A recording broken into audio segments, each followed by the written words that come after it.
desarrollaste allí. ¿Y cómo fue también un poco tu incursión en la antropología? Me parece que es una manera bonita de empezar. Sí, pues para contestarle, yo tengo primero que decirle cómo llegué a volverme antropóloga urbana o a interesarme en problemas urbanos, en asuntos urbanos, en la ciudad. Eso surgió en la universidad cuando yo estaba terminando materias y primero me interesé en hacer un trabajo de campo con campesinos en Nariño y viví un año en Nariño y luego en Bogotá sentí la necesidad de contrastar lo que sucedía en el campo en Colombia y lo que estaba pasando en las ciudades. Y todo el tema sensorial, toda la sensibilidad de la ciudad a través de lo auditivo, de lo visual, de lo táctil, de lo olfativo, fue lo que me llevó a pensar en la importancia de llevar a cabo una investigación en el tema urbano, y fue la investigación que realicé con la gente de los carros de balineras. Lo que me llevó a la gente de los carros de balineras fue el sonido de los carros de balineras, fue básicamente un sonido, que es una imagen dialéctica, como diría Benjamín, de lo que es esta ciudad históricamente en los años 70, 80, 90 y aún todavía. Y fue ese sonido lo que me hizo pensar en la importancia de unos recorridos de extremo a extremo de la ciudad, y escogí esa imagen como una forma de desarrollar mi interés por la ciudad.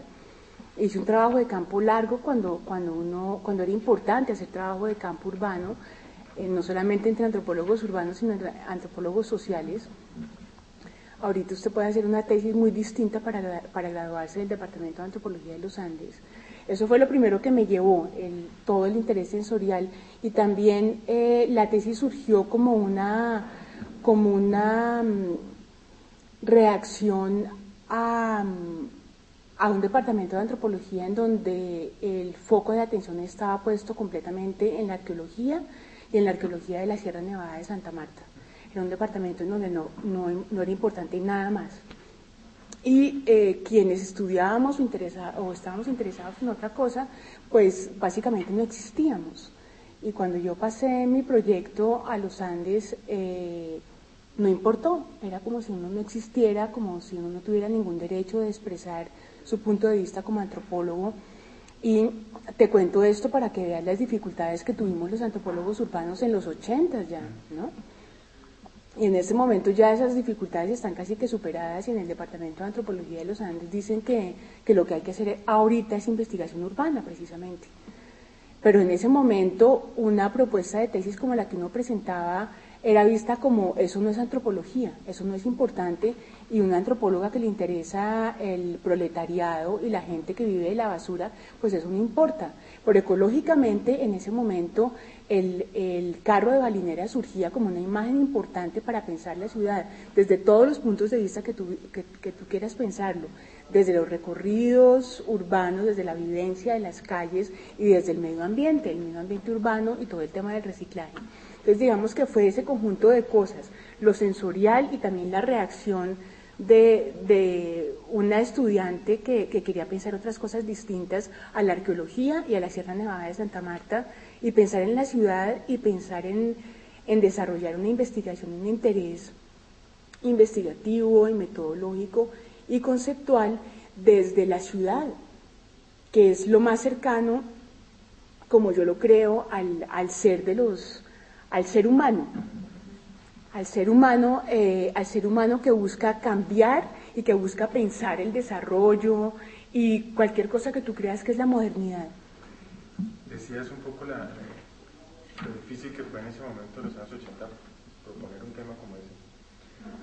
Tú, ayer que hablábamos con Eduardo, llegábamos a esa conclusión de ese quiebre tan significativo que había estado a finales de los 80, principios de los 90, sí, en los que los problemas de investigación de la antropología han empezado a dar ese giro hacia cuestiones como la ciudad, el Estado, las políticas de las identidades. Y ¿Tú cómo ves ese cambio que es como en el fondo, haciendo historia de la antropología colombiana, es como un paso de una etnología, de una vertiente francesa muy consolidada, sí, a un cambio de una antropología que empieza a tener otro tipo de miradas, ¿no? Bueno, históricamente tiene una respuesta o una razón, y es los cambios que se estaban llevando a cabo en un país como Colombia, en donde se estaba moviendo toda la población urbana por migraciones normales del campo a la ciudad, migraciones por la violencia, migraciones por buscar nuevos modos de vida, y básicamente una tendencia de las ciudades en América Latina por crear cambios abruptos, por esta concepción abrupta del cambio a la que hemos sido forzados por la colonización, ¿no? Los modelos económicos, por ejemplo, el modelo económico neoliberal que tiene sus antecedentes no en el gobierno del presidente Gaviria, sino antes, ¿no? Es un modelo económico que trabaja con la idea de explotar los recursos del campo para hacer grandes ciudades y en base a los impuestos de las ciudades crear focos de desarrollo para mostrar y para justificar los préstamos del Banco Mundial, para crear países que son modelos en modelos económicos importados, porque el colonialismo no se ha acabado y se ve muy claro en el modelo de desarrollo urbano. Lo es en todo. Nada cambia, ni la liberación de Ingrid cambia el modelo económico, ni con la liberación de Ingrid se cambia nada. O sea, lo es todo claramente. Pero justamente entonces, si este tipo de problemas casi que le están poniendo la puerta a la antropología, ¿no? esta organización, desde luego sin planificación, desde luego presionada por condiciones... por modelos económicos específicos, sí. ¿Cómo ves tú que es la respuesta de la antropología metodológicamente y también en el fondo políticamente? Sí. Sé que son dos preguntas en una, pero me gustaría pensar por ahí, o sea, ¿cómo se enfrenta un antropólogo que además eso está coincidiendo con un periodo en el que la misma crisis de la antropología, que es constante, se pregunta a sí misma qué tipo de objetos hemos construido, cómo los hemos construido, epistemológicamente, qué distancias ficticias hemos trazado casi con objetos distantes, atemporales, y en el fondo, ¿cómo ves tú ese cambio también a nivel, digámoslo, de si esos nuevos objetos, entre comillas desde luego, permitieron también de alguna manera empezar a pensarse en nuevas respuestas epistemológicas, nuevas relaciones metodológicas? Sí, bueno, en ese momento de urbanización, de migración creciente del campo a la ciudad, se estaba dando también una cantidad de cambios teóricos en la antropología a nivel mundial que tenían que ver con cambiar de objetos de estudio, de pensar que lo exótico estaba solamente en el campo o en las selvas, y se cambió la mirada a pensar cómo se hacía antropología social en las ciudades. Básicamente la antropología urbana es el interés por el estudio que haría un antropólogo social de las relaciones entre la sociedad y el espacio, como una función de los modos de producción, de la organización social. Hacemos lo mismo que es un antropólogo social en cualquier parte, pero nos enfocamos en formas de organización social específicas, y digamos que cuando nos enfocamos de alguna manera en las ciudades, estamos pensando en la formación de las ciudades como en la base de la comprensión de las redes urbanas. La ciudad nos ayuda a pensar en las redes urbanas y las redes urbanas nos ayudan a pensar también en qué es lo que está pasando con el espacio. Veníamos de una teoría en donde todo estaba muy centrado en lo temporal, y ahora 30, 40 años con la antropología urbana, los estudios urbanos, los estudios culturales, vemos un interés en el espacio, por el espacio como espacio social, espacio de interrelaciones, en los espacios que también son metafísicos. La ciudad te proporciona la posibilidad de pensar en una metafísica de la ciudad y de los espacios. Somos seres humanos y nos diferenciamos de los animales en que pensamos históricamente en nuestro ser en el tiempo, y en ese sentido la ciudad nos da digamos, el plano escritural para decir quiénes somos en relación a lo escrito, quiénes somos en relación a la cultura material, como la cultura material y la escritura como signos que son igualitos a la ciudad. Porque la ciudad no es solamente pagar impuestos como las viejas ciudades, las ciudades medievales, o las ciudades fortalezas de antes, o la imagen del orden que tenemos de las ciudades que excavan los arqueólogos, que son Egipto, todas las ciudades africano-asiáticas de la arqueología famosísimas de 5000 antes de Cristo, incluso todas las ciudades mesoamericanas, incluso la Sierra Nevada de Santa Marta. Tenemos una idea del orden que nos da la ciudad, pero la ciudad es otra cosa. La ciudad es la posibilidad de pensar el desorden del ser y de cómo hay especialistas en organizarlo y en desorganizarlo. Es curioso lo que dices, porque uno a veces encuentra, a veces no sé si es en la historia de la ciudad misma, encuentra la idea de las ciudades como una forma de colonización de la naturaleza, como la introducción del orden, o por lo menos no del orden, porque también la naturaleza tiene un orden, por supuesto, sino la idea de una racionalidad y unas formas particulares de vivir, ¿no? Y sin embargo tú ahora estás diciendo que no necesariamente se trata de ese tipo de orden. Por el contrario, no necesariamente se trata de ese tipo de orden, se trata de entender el caos, se trata de entender los desgarramientos del ser humano, se trata de entender lo transgresor. Digamos que somos unos especialistas, unos nuevos especialistas. Los arqueólogos hablan mucho de los especialistas y que los excedentes dan lugar a los especialistas. Estamos en un momento en que hablar de especialización es hablar también de la especialización en lo antipolítico, en lo contrapolítico, en lo contracultural. Digamos que las ciudades y los espacios urbanos, estén donde estén, en los bordes incluso, dan para pensar en eso, en la especialización de lo contra, de lo anti, de lo transgresor. Estamos en otro momento muy distinto. Ideológicamente ya pasamos de la ciudad en donde se pensaba la ciudad como la libertad, lo urbano como la libertad, que es la idea de Simmel, o se pensaba en esta relación entre lo denso, lo heterogéneo y el tamaño de Wirth, y todo el planteamiento ecológico de los espacios de los sociólogos de Chicago, de Park, de toda la gente de Chicago, que es muy importante y no se ha abandonado, y estamos también ya pasamos toda la discusión de Redfield y de Lewis. Eso ya pasó y ahorita estamos en cómo lo urbano también es otras cosas. Lo urbano es pensar en el desorden, en lo transgresor y en cómo eso es humano. Porque fíjese que la etnografía y la etnología de mediados del siglo pasado hasta ahorita ha pensado mucho en cómo los antropólogos incluso podemos contribuir a entender lo social como ordenado. Pero eso es bastante peligroso para un desarrollo y para un cambio de la disciplina. Ahora, ¿por qué no pensamos en unos estudios urbanos, en una antropología urbana que se enfoque en la importancia de que históricamente el desorden es importante para entendernos como seres humanos?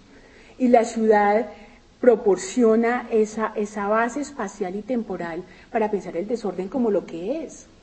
¿Sí? A mí me parece muy aconductado toda esa idea de los rituales africanos vistos por Turner y de cómo los ritos de paso y de lo liminal se pasa a que esta persona cambia de estatus.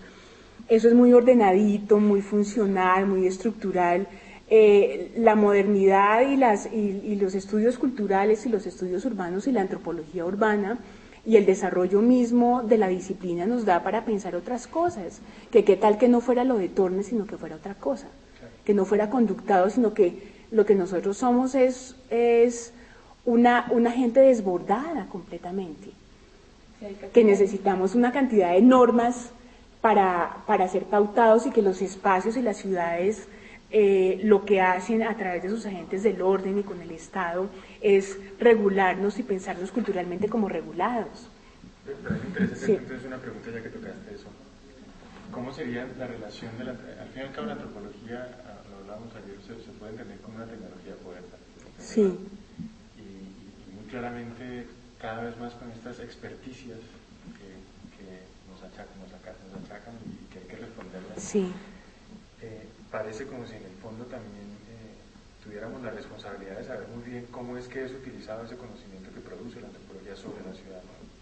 Y en el caso concreto pienso en las políticas públicas, en cuestiones de movilidad, de espacio. ¿Tú cómo ves esa relación de la antropología con estos? Yo creo que la antropología, los antropólogos tenemos una cantidad de privilegios que es comprometernos o no comprometernos con aportar conocimiento a las políticas públicas o al Estado.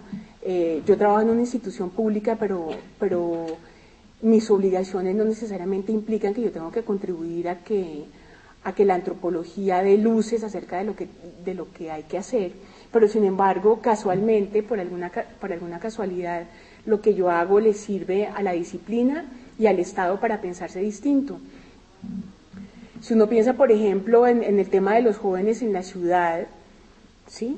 O en el tema, por ejemplo, de cómo entender qué sentido tiene la transgresión para los colombianos, que es una investigación que yo tengo acá y que la enfoco específicamente en espacios urbanos, que yo estoy pensando cuál es la relación entre la manera como la gente vive las leyes y lo transgresor en Colombia, precisamente para entender que, para proyectar una mirada que no necesariamente nos muestra como violentos, ni como inmorales, ni como que somos más violentos que la gente que vive en los Países Bajos, sino como gente común y corriente que es muy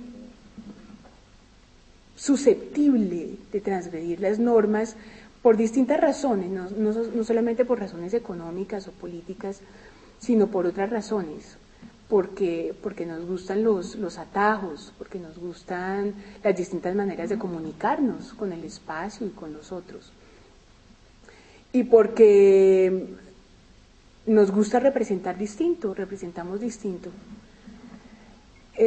Todo eso me parece que da como para más bien aportar a cambios en la disciplina, más que cómo uno puede aportar al cambio de una política pública. Aunque si tú piensas, por ejemplo, en los sitios donde uno hace trabajo de campo, yo ahorita hago trabajo de campo en localidades en Bogotá, en Ciudad Bolívar, en Suba, y todo lo que sale en los medios de comunicación sobre Ciudad Bolívar y sobre Suba es de mentiras, es para que la gente compre el periódico, para que la gente se haga una idea, y lo que a ti te cuenta la gente es otra cosa, la manera como la gente vive. Entonces, escribir eso y decir eso puede cambiar percepciones en ciertos espacios, pero no en todos. Y además lo que uno diga no necesariamente va a cambiar las políticas públicas, porque las políticas públicas están comprometidas con presupuestos, y con presupuestos globales además. En Ciudad Bolívar una cosa que se dice mucho, y en Suba, y en Usme, y en los barrios del sur de Bogotá, lo que se dice mucho es que la violencia le conviene mucho al Banco Mundial, porque son maneras de girar plata. O sea, la violencia casi que justifica que el intervencionismo y las ONGs que ayudan a solucionar problemas, a organizar a personas, aunque los papeles de las ONGs en las localidades son en general muy, muy positivos, ¿no? Yo no creo que uno tenga un compromiso para cambiarle a la gente la vida como antropólogo, pero uno sí tiene que hablar distinto en ciertos sitios y puede hablar distinto en ciertos sitios y aún más como investigador y decirle a la gente las cosas se pueden pensar así. Por ejemplo, con el trabajo de campo que yo hago en la antropología urbana, que no es quedarse uno todo el tiempo en la oficina, sino ir a sitios a hablar con gente, uno le muestra una imagen distinta de la disciplina, porque es que la gente dice, usted es una que excava tumbas. Entonces yo le digo, no, yo no trabajo con gente que se murió ni con gente que se murió hace años, sino que uno trabaja es con el presente y con lo que cambia, y con la gente que vive como uno. Entonces como que se les cambia la cabeza. Pero no en vano, Claudia, cuando tú dices que no... María Teresa. No en vano, cuando tú planteas como tienes la posibilidad del trabajo de campo, tienes la posibilidad de interactuar, pero también está como esa capacidad de incidencia o de intervención. No en vano, por ejemplo, hoy muchos antropólogos son contratados por esas mismas ONGs que están ahí, y no en vano también está como esa idea de la experticia, que de alguna manera sí tiene como una relación con la transformación y con ese compromiso, ¿no? Que de alguna manera como que sí está incidiendo. O sea, puede que uno como antropólogo únicamente no va a incidir la política pública en la educación de la siguiente administración, pero yo sí creo que en la gestión y en la intervención la antropología tiene muchas cosas que decir. Los antropólogos, es que ayer estábamos hablando con Eduardo un momento, y ya al final de la conversación salió una pregunta de las transformaciones de la disciplina, y no solamente de la disciplina, sino de los antropólogos como tal también. Y yo creo que ahí sí hay como de la mano una serie como de preguntas e interrogantes alrededor de lo que estamos haciendo, cómo lo estamos haciendo y en qué nos estamos desempeñando. Y a mi modo de ver, esa idea, por ejemplo, o el que nos pensemos como antropólogos y que estamos pensando lo urbano, también nos está llevando a preguntarnos sobre las transformaciones de la disciplina, y que de alguna manera sí tienen como una directa incidencia real. Sí, cierto. Los antropólogos, para seguir con el tema que estás poniendo sobre la mesa, los antropólogos estamos cambiando la manera como digamos, se aplican las políticas públicas o como se escriben las políticas públicas, pero también los antropólogos estamos cambiando de campo, donde hacemos el trabajo de campo. Yo veo una cantidad de antropólogos que ya no salen a campo, sino que se quedan en las ciudades, primero porque son profesores universitarios y no sé a qué horas hacen investigación, y segundo porque la mayoría de la investigación que hacen es leyendo documentos en su casa y en espacios públicos, y en sus casas, en espacios privados, y en donde su interrelación directa es con la ciudad y con los espacios urbanos y con los espacios del desarrollo y con los espacios de los documentos del desarrollo, como diría Arturo Escobar. Y yo lo que veo es que todos somos susceptibles de volvernos a la larga antropólogos urbanos, ¿sí? Pero yo creo que para eso los estudios culturales no hacen bien en decir que la etnografía no existe. Hay un desdén por la etnografía. Eso es un reproche que hay que hacerle a los estudios culturales, que hay muchos estudiosos culturales que no tienen ni idea qué es la etnografía ni para qué sirve. Si de verdad les interesa la antropología urbana, hagan etnografía, escriban etnográficamente si es que les interesa la antropología. Si les interesa la ciudad, no solamente digan ciudad, ciudad, ciudad durante un artículo de 25 páginas, sino por favor compliquen la cosa con las ciudades, en qué ciudades es en la que viven. Yo no me encuentro con los estudiosos culturales en los sitios a los que voy, no me los encuentro. Yo hago trabajo de campo en muchos sitios en Bogotá, en muchos, todo lo que tú te imagines, la Corte Suprema, los juzgados, y yo nunca veo a ningún profesor de la Universidad Javeriana sentados ahí. ¿Sí? Entonces, ¿dónde hacen el trabajo de campo? ¿Escriben qué? Escriben en base a un análisis de discursos, de expedientes, de documentos, de políticas públicas bajadas de Google.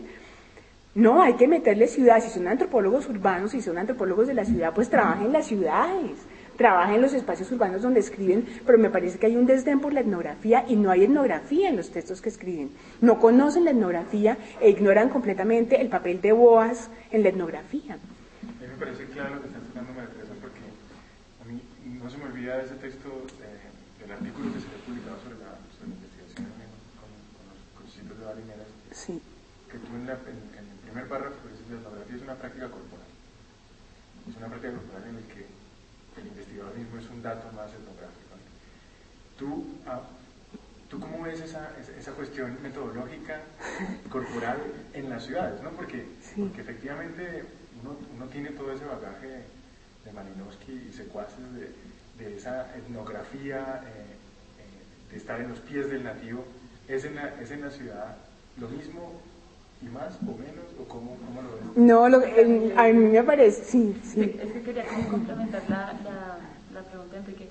también con esa idea como de los mismos recorridos y el traslado, o sea, como que el otro día nosotros estábamos hablando y decíamos, no es lo mismo, por ejemplo, cuando uno está acá con esa idea del salir, del desplazarme en un espacio, cuando el campo, pues por ejemplo, cuando estábamos hablando con Leonardo, él nos decía, no, pues es mi trabajo, mi cotidianidad, y resulta que esa cotidianidad se convierte en el campo, entonces también está como ese giro reflexivo que es importante hacer, que obviamente antes no, puede que se hacía, pero no se hacía racionalmente. Sí. Pues mire, lo que pasa es que precisamente ahí es donde, ese es un tema bien metafísico, en donde la filosofía y pensarse como etnógrafo y como antropólogo en la ciudad es un tema filosófico, en donde usted sale a la calle, pero usted sale a la calle con la pasión de un adolescente que va a conquistar por primera vez a alguien, por ejemplo.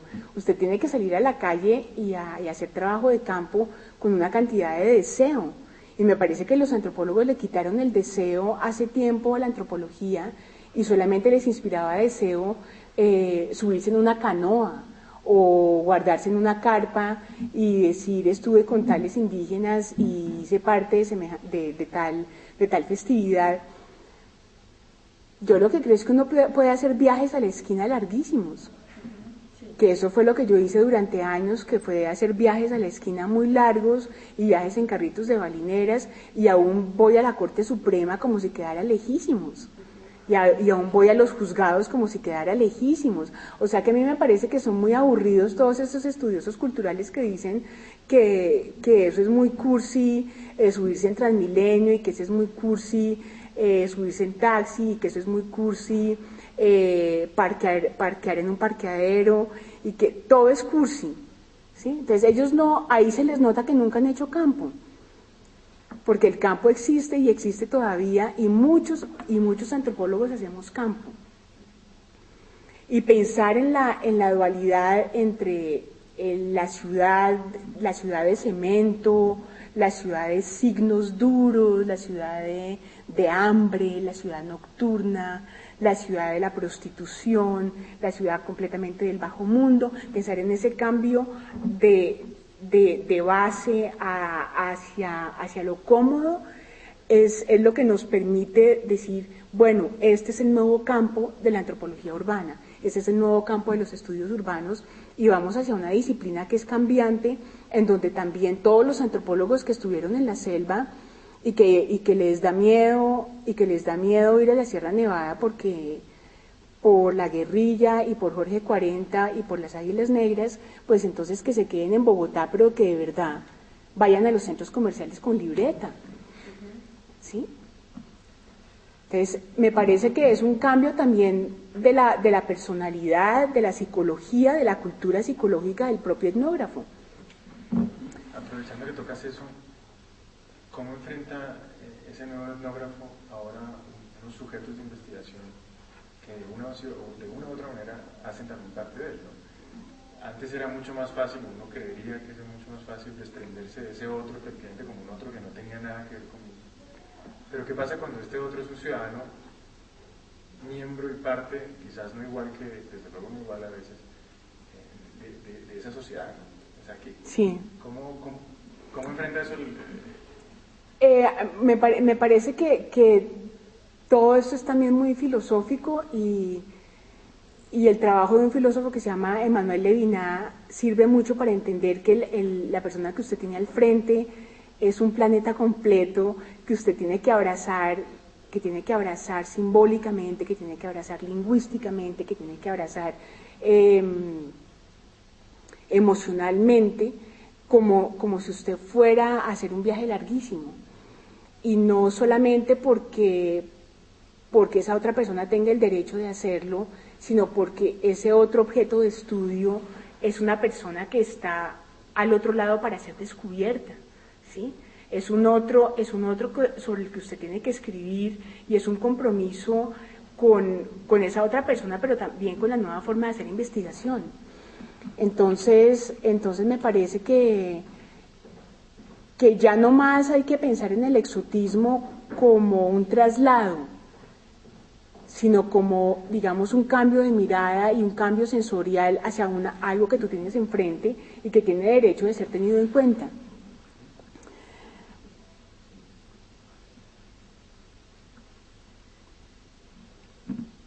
Aunque el desarrollo no necesariamente te esté demandando eso, aunque las condiciones económicas no te estén demandando eso, tú como antropólogo buscas a la persona que tienes al frente como una persona que es completamente un descubrimiento en todo, en lo que dice, en el espacio y en el entorno en lo que lo dice, en toda la manera como esa persona se aproxima a usted, en todo lo que le cuenta que es donde trabaja, donde vive, y cómo percibe la naturaleza de la que es parte. Es también un trabajo con uno mismo, es un trabajo con uno mismo. Si usted tiene un interés por el otro como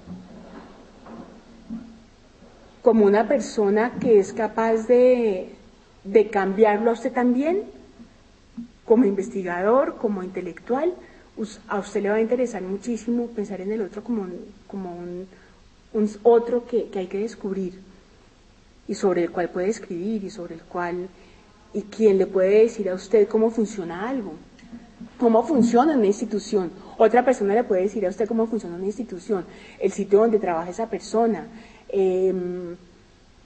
Cuando usted se encuentra con alguien en una institución, esa persona le cuenta a usted de muchos otros que trabajan ahí. Y todas esas historias hacen parte de todo un legado de la sociedad que usted vive. Y solamente necesita ese pedacito de dato, esa mónada de instante histórico para usted decir, esto era lo que yo estaba buscando. ¿Y dónde lo estoy buscando? Lo estoy buscando en este jardín, lo estoy buscando en este juzgado, lo estoy buscando en esta esquina, ¿sí? Y lo que usted tiene que hacer es ponerse a escribir sobre eso, en un computador o en una libreta. Me parece que en ese sentido la disciplina antropológica sigue siendo disciplina, y es una cosa de escribir, y de escribir en la casa, escribir en la oficina, y de darle mucha intensidad a esa relación entre usted y el otro, ¿no? Sí. Bueno, me gustaría pasar un poco, ya que empezamos como por el final, a que nos contaras un poco los proyectos que has adelantado, Fisonomías de lo Público, también esa mesa de discusión que trataste de construir en el Congreso de Antropología. Sí. Me gustaría que pasáramos un poquito por esos temas de investigación que has ido abordando y esos proyectos. Sí, bueno, Fisonomías de lo Público y lo Privado, yo llegué a Alicante con esa investigación.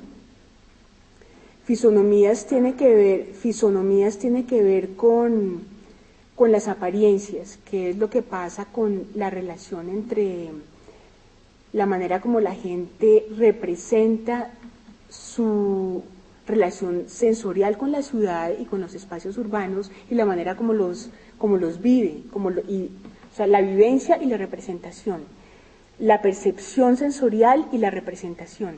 Esa es la base de la fisonomía. Lo fisonómico es lo aparente. Lo fisonómico es lo que se muestra, una persona en sus distintas acciones, actividades, eventos de los que hace parte, prácticas de la vida cotidiana, representa distintas acciones, y de esas acciones pueden ser correspondientes o no con las actividades que realiza.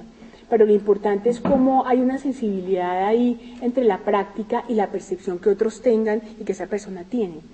Puede ser percibida de distintas maneras, puede ser percibida, no estoy hablando de la percepción psicológica, sino que estoy hablando de su percepción en tanto representación, en tanto cómo va a llevar a cabo esa acción y cómo esa acción es exitosa o no para realizar esa actividad. Tiene mucho que ver con qué tan exitoso es uno cuando uno se transporta y se informa en la ciudad sobre medios de transporte, y cómo hace uno para llegar a los sitios donde llega. Y, digamos, la descripción minuciosa de esas actividades te dice a ti mucho cómo ha sido representada esa práctica. La escritura y llevar a cabo esas acciones te dice mucho de, bueno, ¿qué es eso, no? No es solamente describirlo, sino cómo representa. Y las descripciones mismas las he llamado fisonomías porque es lo fisonómico es un asunto muy importante, es un concepto muy importante para entender lo aparente, el encuentro entre lo que unos perciben y lo que otros no perciben. La fisonomía es un concepto importante para entender qué es lo que tú sabes y qué es lo que otros no saben. Tú sabes una cosa y tú la percibes, pero dejas de percibir otras cosas, y otros no saben o no tienen cierta información sobre un hecho y no lo perciben. Entonces, lo fisonómico es un trabajo bien interesante con lo aparente. Y elegí ese título de Fisonomías de lo público y lo privado, basado en todo el trabajo de Benjamín sobre lo fisonómico. Los aspectos fisonómicos de los mundos visuales es todo el trabajo de Benjamín sobre fotografía, sobre imagen dialéctica y sobre lo sensorial. Y me pareció que era importante investigar lo fisonómico, lo aparente, lo que se representa en distintos espacios urbanos. Entonces, ha sido un trabajo largo que ha derivado también en cómo pensar lo transgresor y lo normativo. ¿Qué es venir al orden y la... Sí, sentidos de lugar y experiencia y percepciones de ley y orden, que tiene que ver mucho con cómo percibes tú que algo es legal o que algo es ilegal y cómo se vive en espacios oficiales. Tiene que ver mucho con lo lingüístico, lo fisonómico tiene que ver mucho con lo lingüístico en el sentido de cómo lo que tú haces construye un signo o crea un signo o elabora un signo en la ciudad. Y digamos con sentidos de lugar, yo he pensado la relación que hay entre esas percepciones de la gente sobre cómo los otros viven y cómo percibo yo que esta gente está haciendo mal las cosas o las está haciendo ordenadamente o está transgrediendo, y cómo mucha gente hace las cosas de manera distinta. Eso es lo más fascinante de todo, que es como alguien llega distinto a un sitio de cómo llega a otro, como alguien compra las tarjetas de Transmilenio de manera distinta, como alguien se transporta a un mismo sitio a donde se llega en Transmilenio de distintas maneras, aún en Transmilenio, como alguien llega en buseta a un mismo sitio o en colectivo de muchas múltiples maneras, y cómo se dan una cantidad de percepciones de cómo se hacen las cosas. Y esas maneras como se hacen las cosas le permite a la gente pensar, en tanto esto es permitido, yo puedo hacer las cosas como yo quiera. ¿Sí? Puedo comprar como yo quiera.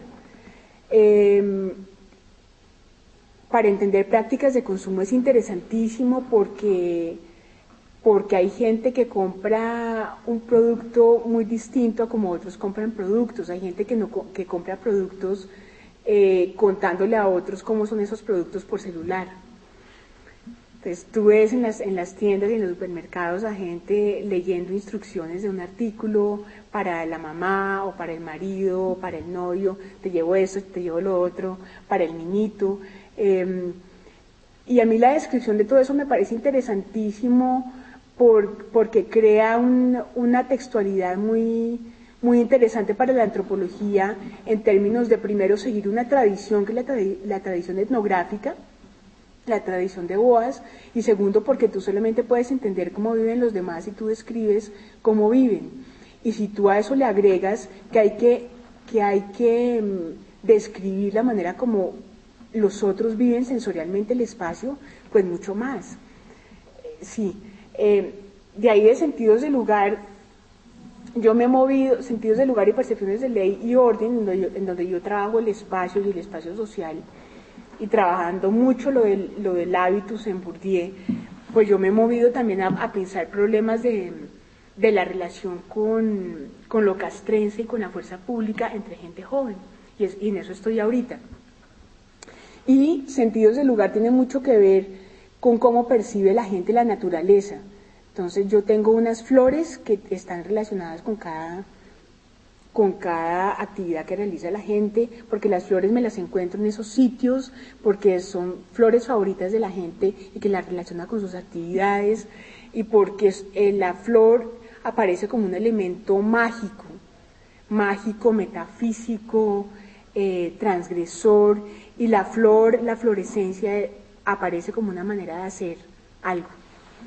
Ese es un poco. En cierta manera sentía en ti muy fuerte la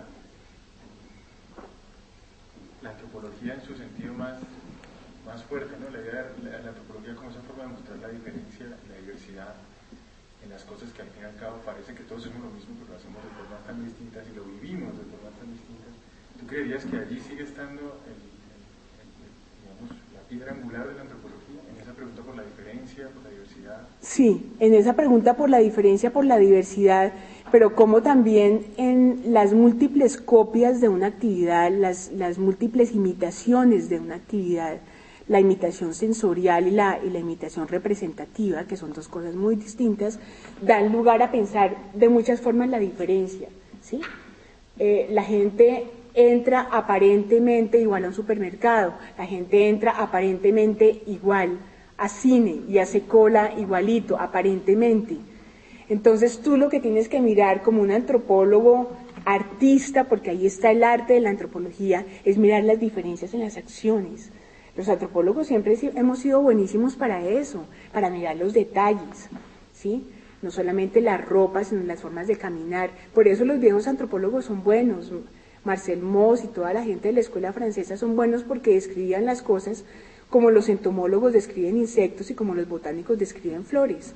Y es un poco las diferencias entre las distintas maneras de hacer las cosas, pero no solamente la diferencia por la diferencia, sino la diferencia como para qué le sirve a los demás, para entender la eficacia de todo eso, la eficacia social, la eficacia comunicativa, y de cómo nos puede servir eso para cambiar una situación, para, por ejemplo, cambiar la percepción sobre los derechos de una persona, como por ejemplo para cambiar la percepción sobre la justicia social. ¿Sí? Que los derechos humanos, yo creo que una mirada nueva, interesante, es lo de los derechos humanos en las localidades y cómo el antropólogo podría describir distintas maneras de habitar un espacio y darle luces a otros antropólogos acerca de cómo esas personas tienen derechos a vivir los espacios como sean. Los medios de comunicación, internet y telefonía celular le dan a la gente en las localidades, en los barrios del sur y en Agua Blanca, en Cali, supongo, en las comunas en Medellín, muchas posibilidades para relacionarse con el espacio, con toda la ciudad, con los mismos derechos. Entonces, tú describes a la gente, tú describes los usos tecnológicos que se llevan a cabo en un espacio, y puedes pensar en las distintas formas de habitar lo público y lo privado, y puedes mostrar cómo la gente tiene necesidades en un determinado sitio, ¿sí? Si muestras, por ejemplo, las distintas maneras de vivir en los barrios y las incomodidades que tiene la gente con los servicios y cómo llega el Estado y les pone multas a los usos por esto y por esto y por esto, y cómo la gente se inventa las maneras para transgredir esos distintos impuestos, pues tú ahí estás mostrando que lo que se necesita es no más impuestos para esa localidad y más bien que llegue el Estado a legalizar esos barrios, ¿sí? Lo mismo va a tocar pensar con esto de la vivienda de interés social. ¿Qué sentido tiene la vivienda de interés social si tú no puedes comprar una vivienda si no tienes una historia bancaria? Entonces todo eso es modelo económico, y los antropólogos con nuestras descripciones podemos empezar a mostrar que las necesidades de la gente van para otro modelo económico. Sí, yo creo que la diferencia sigue estando en el eje de nuestro trabajo y mostrar la diferencia, porque además de los artistas plásticos y de los artistas que trabajan con medios y los artistas comunes y corrientes y los escritores, casi nadie está mostrando la diferencia, y las diferencias son cada vez más enormes en su sutileza. Y la antropología de los sentidos aporta mucho en ese sentido. Sí. Ahí, pues, si hablamos de esas diferencias, pues como una piedra angular, y ahorita cuando tú hablas de la importancia de la descripción, la observación, como esa especie de sexto sentido que podrían tener los antropólogos, y lo pensamos como, bueno, es que me estoy armando la pregunta, como frente a esas grandes esas transformaciones de las que estábamos hablando con relación a la disciplina, los antropólogos, como esas diferencias generacionales, nosotros podemos decir que frente a esas diferencias, sí, frente a esas transformaciones, la diferencia y tal vez esa habilidad con relación a la descripción se mantiene, o pueden ser como esas piedras angulares que a pesar del pasa el tiempo, pasa la construcción de unos objetos, de unos campos, hay ciertos como puntos estructurales que siguen estando presentes en la antropología. Sí. Entonces, porque, no sé, lo estaba pensando en relación nuevamente como a las discusiones que hemos tenido estos días, como esa pregunta que hay a futuro también cuando nos estamos pensando como de, no sé, esa diferencia, por ejemplo, generacional con las grandes oleadas de antropólogos que llegan hoy, con nuevas herramientas que comenzamos a utilizar, el video, la radio, los medios audiovisuales, nuevas miradas con relación a la elaboración de la escritura, las narrativas, también como esa idea de la etnografía como una práctica corporal, como sí, otras maneras de representación, pero finalmente uno dice, bueno, hay cosas que se mantienen, como esa idea de la diferencia. Para sí, ti metodológicamente, ¿qué podría mantenerse o qué se mantiene? Bueno, se mantienen muchas cosas, afortunadamente, la diferencia, la práctica corporal, pero no como la carpa en el poblado, sino una vivencia del campo muy, muy, muy nómada, muy sensorial, muy poética, sino no aburrida, de estabilidad, de quedarse, de lo obligado, de lo que es, de ciertas prácticas como deben ser entendidas porque pertenecen a unas élites o a unas clases sociales, sino porque hay ciertas prácticas que son muy intensas y que nos sirven a todos.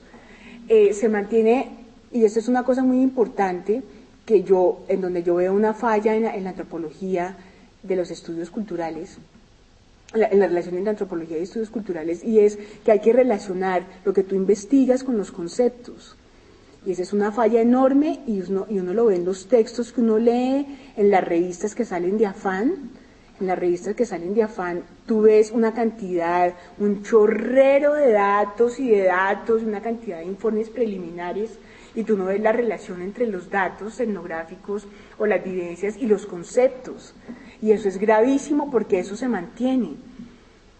Y te toca leer un montón de cosas que son malísimas y la gente sigue sin trabajar conceptos y los conceptos siguen existiendo, y el aporte del antropólogo urbano y del antropólogo que trabaja en estudios culturales también tiene que ser ese, que es una dinámica entre lo que investiga y las ideas y los conceptos. Fíjate que todo esto de lo urbano es toda una ideología, toda la ideología de que lo urbano es moderno, cuando lo que debería ser avant-garde es el bienestar. Lo que es avant-garde es el bienestar. O sea, el vivir de una manera, que todos vivamos equitativamente en una ciudad, eso es lo que realmente sería moderno. No la ciudad como la ciudad llena de edificios, y mucho menos las ciudades latinoamericanas, en donde tú ves que el entorno urbano, toda la infraestructura urbana en América Latina es pobrísima. Todos los andenes, los servicios públicos, eso es pobrísimo acá. Y comparado con los edificios que construyen, con el centro comercial Santa Fe, usted dice, ese adefesio de ese centro comercial en la 170 con autopista, comparado con las alcantarillas de la Candelaria, por ejemplo, con los servicios públicos de la Candelaria, que es este barrio viejo donde está el ICANN. Es una cosa tremenda, que es la calidad de vida de la gente, que muestra la desigualdad de las ciudades en América Latina, y que tú debes mostrar cómo toda esa desigualdad, en contraste con lo moderno y lo elegante, es toda una ideología que hace parte de una conceptualización muy importante de lo que es ser urbano ahorita. Y el antropólogo urbano y el estudioso cultural lo que tiene que mostrar es eso. ¿Cuáles son los conceptos que nos sirven para mostrar eso, para explicar eso? O sea que ahora has vuelto un tema que antes lo nombraste muy interesante. Hiciste ese recorrido por los conceptos desde Wirth, desde el mismo Simmel, luego pasaste por ecología urbana, y decías en ese momento, eso fue unas preguntas atrás, que ahora estábamos en otro tipo de problemáticas y de construcción. Para poder aterrizarlo más, me gustaría que tú mismo, por tu experiencia, dijeses, bueno, ¿hacia dónde va ese campo en la antropología urbana? Va desde luego por las pistas que ya nos has dado, pero tú como línea de investigación, si uno tuviera que pensarlo lastimosamente así por lo institucional, ¿cómo lo construirías tú? ¿Qué pensarías? Yo pensaría en que las instituciones y los investigadores que trabajan en instituciones y los antropólogos que están dedicados de tiempo completo a dictar clases y que también son investigadores, yo creo que podrían pensar en una antropología mucho más comprometida con los sentidos. Yo creo que la antropología ahorita va a trabajar el tema de lo sensorial, de la manera como se viven los discursos y las narrativas de los otros, pero ya no como informantes, sino como unos narradores que son capaces de escribir y de dialogar de tú a tú, y que se va a plantear toda una dinámica de dialogismo desde lo urbano no entendido como antropología urbana, sino desde lo espacial y temporalmente urbano, y vamos a hablar de todo, pero hay que hablar también de la manera como la gente está viviendo las distintas formas de hacer las cosas. Las distintas formas de hacer las cosas son una clave de la nueva antropología.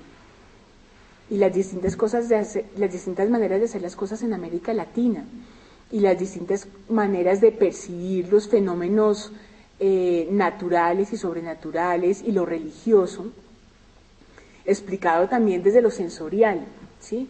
Lo sensorial, lo corporal, la descripción de lo que está sucediendo desde lo sensorial y lo corporal. ¿Qué es eso? ¿Sí?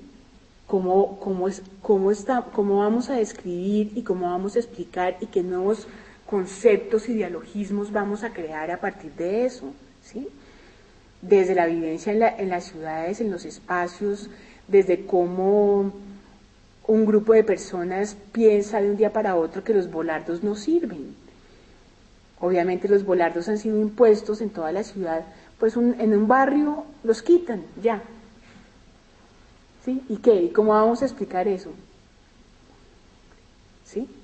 ¿Cómo vamos a explicar que la gente se salte los picos el pico y placa? ¿Cómo vamos a explicar que la gente, que no haya presos en un caso? ¿Sí? ¿Cómo vamos a explicar que nos compadezcamos de un parapolítico en una sala plena de la Corte Suprema?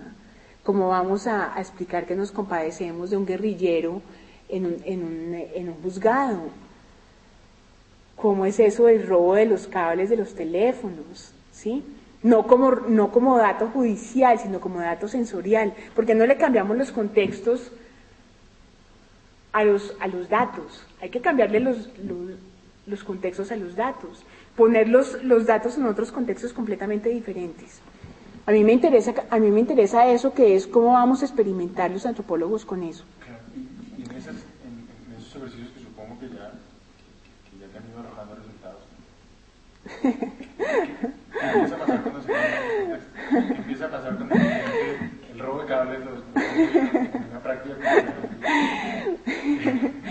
Pues empieza a pasar que no te funciona el teléfono a ti,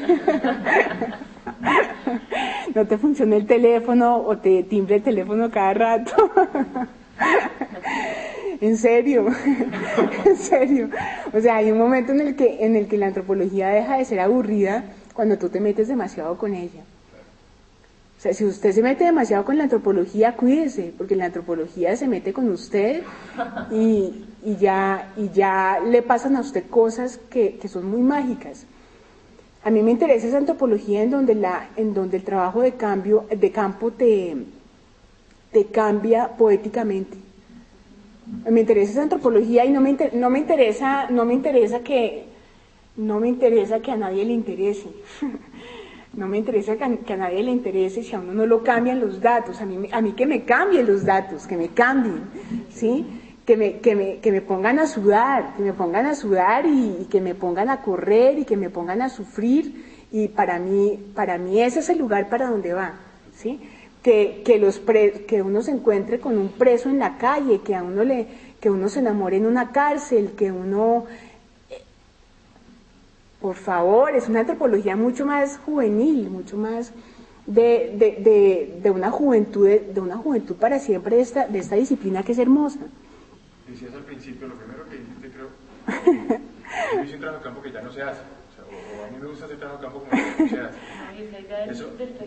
Eso frente a la forma en la que hoy se están presentando los cambios, por ejemplo, en la Universidad de los Andes, en la Universidad Nacional, con la apertura de los posgrados y los inminentes doctorados, empieza uno a ver que efectivamente los pregrados empiezan a bajar su nivel de investigación, a dedicar poco, nada o ningún trabajo de campo, sino un mero informe. Sí.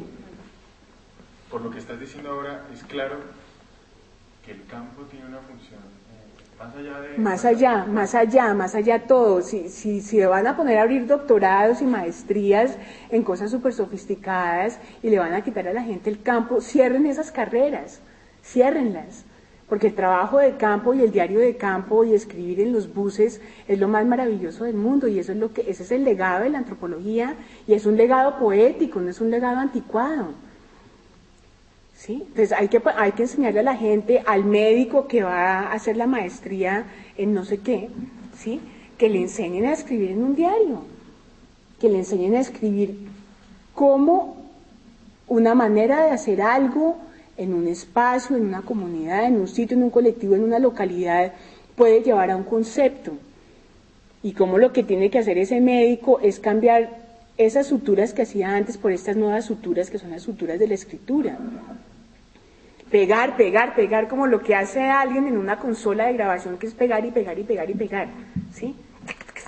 ¿Sí? Pegar lo que tiene que ver con lo que no tiene que ver, ¿sí? Eso es lo que tienen que enseñar en esos departamentos, no más departamentos dedicados a las lógicas, ni a los raciocinios. Me parece que tenemos que cambiar. Ojalá que la gente que maneja los departamentos y que tiene poder de decisión muestre que se puede escribir distinto. Para ahí deberíamos ir. Trabajando a la gente con lo que tiene. La gente tiene que llegar con unos bagajes. Tiene que llegar con bagajes de haber leído mucho, tiene que leer mucho la gente. Es que no es solamente que no les enseñan a no hacer trabajo de campo, sino que les enseñan a no leer. Tienen que leer. ¿Sí? Tienen que leer. Pues, María Teresa, ¿no? Yo creo que esos eran asuntos de los que queríamos abordar. Hay cosas en las que uno podría hablar más en concreto con respecto a la antropología urbana, por ejemplo. Hay una distinción que no hemos tocado, y a mí, aunque ya es de muy vieja data, sigue siendo en cierta medida relevante, y esa pregunta por la antropología en la ciudad y la antropología de la ciudad. Porque efectivamente, como tú bien anotabas antes, cada vez más es recurrente que el antropólogo haga lo que quiera que haga en la ciudad. Sí.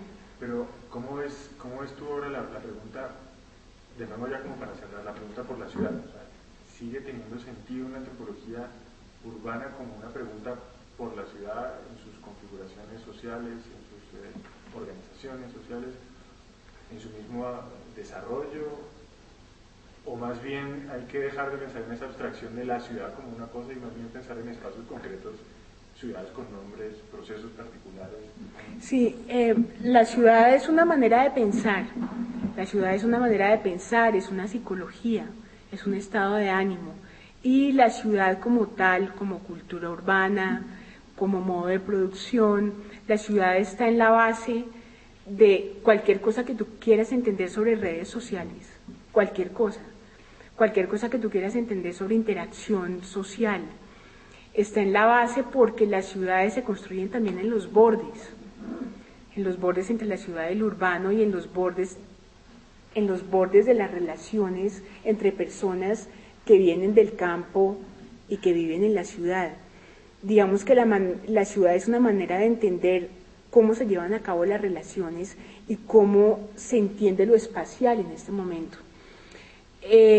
Para nada continuar pensando que la ciudad es fuente de caos y fuente de peligro. La ciudad es un espacio donde se resuelve y también se desordena cualquier visión sobre lo caótico, lo peligroso y lo armonioso.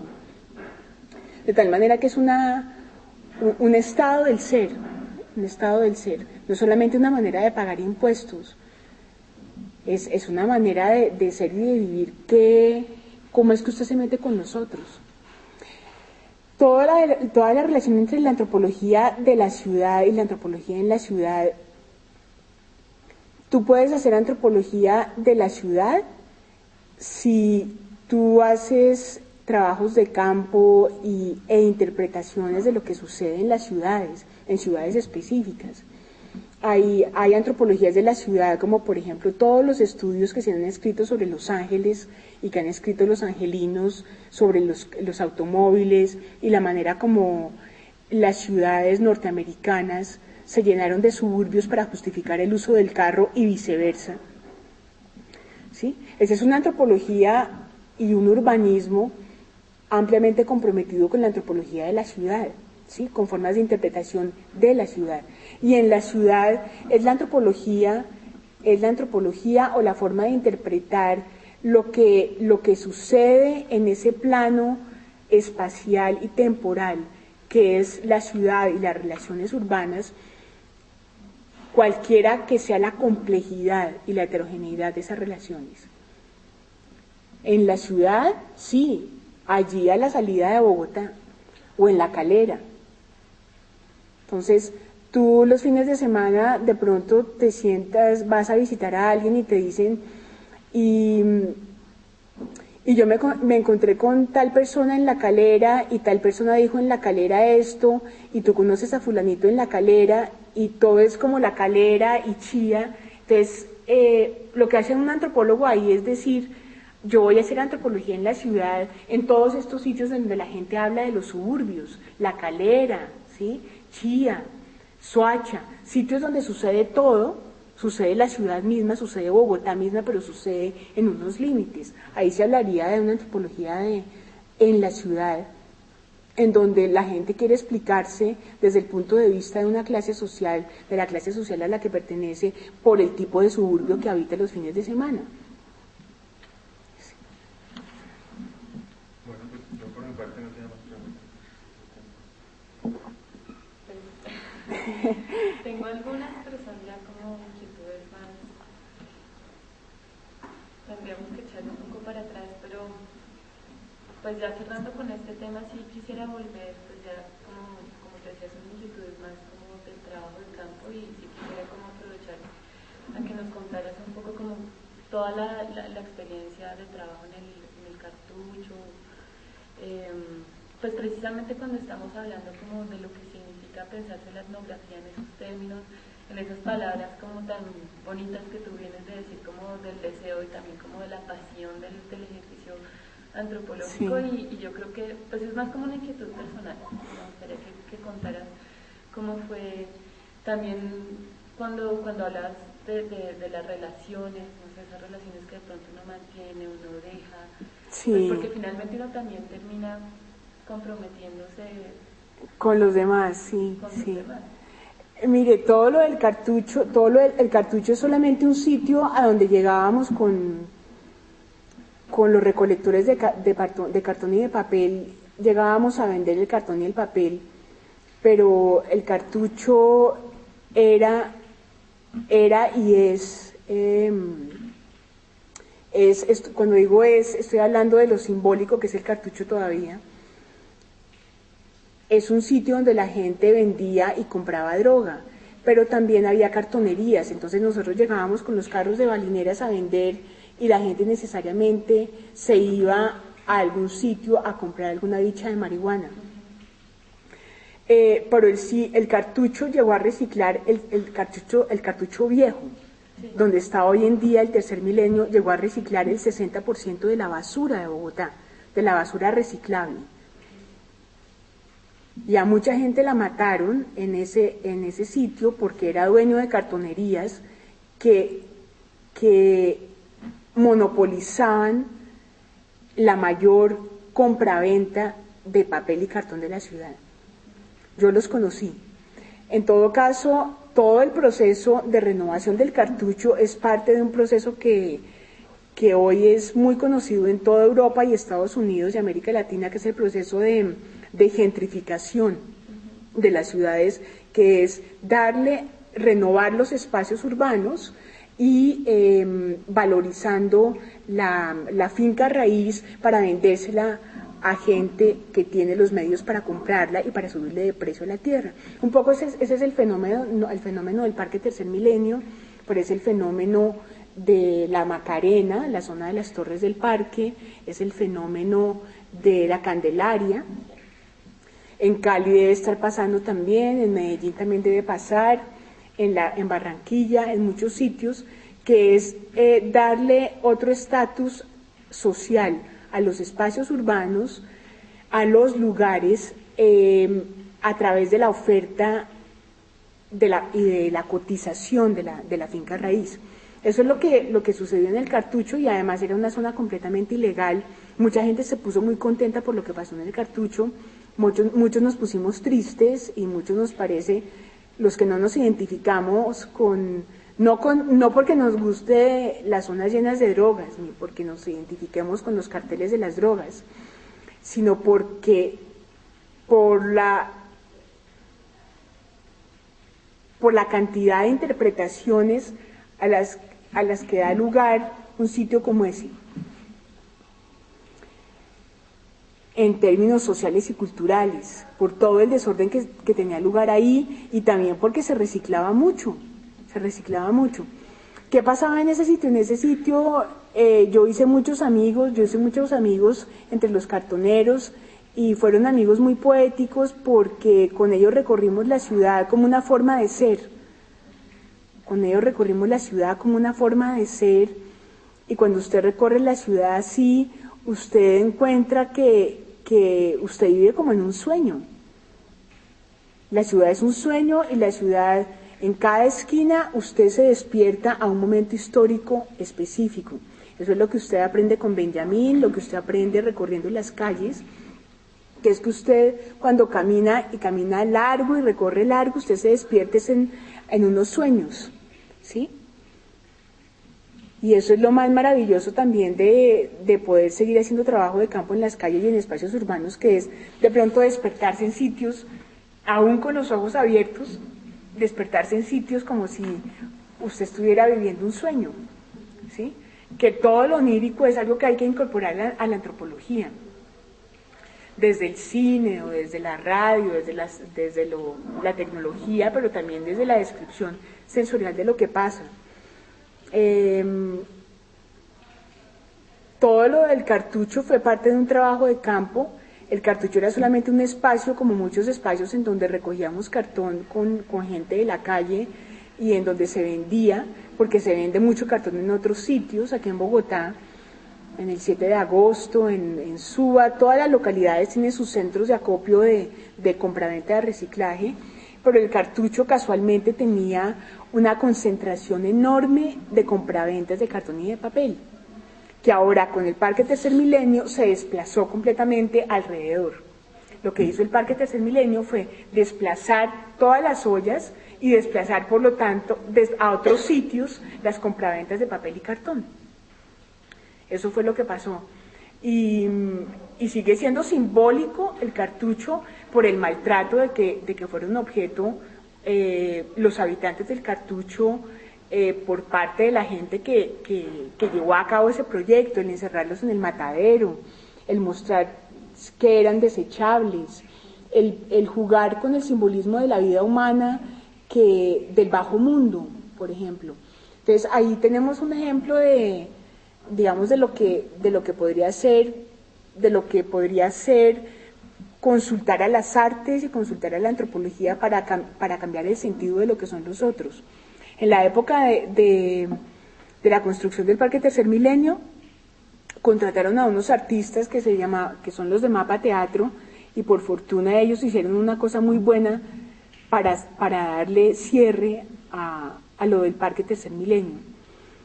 Y con lo de Mapa Teatro se mostró una cara muy distinta de lo que era el cartucho, que es que la gente allá, a pesar de que vivía en medio de las ollas y en medio de lo reciclable, había una cantidad de vida enorme, una cantidad de expresión corporal interesantísima.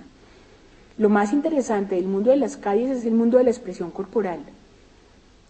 Y eso, por ejemplo, es una línea de trabajo que tiene que recobrar la antropología otra vez, que es lo que tiene que ver la expresión corporal que viene del trabajo de campo con los nuevos sitios donde se trabaja.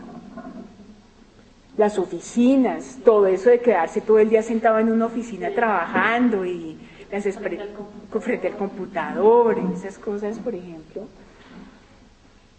cuando hay montones de sitios para escribir o para leer. Sí.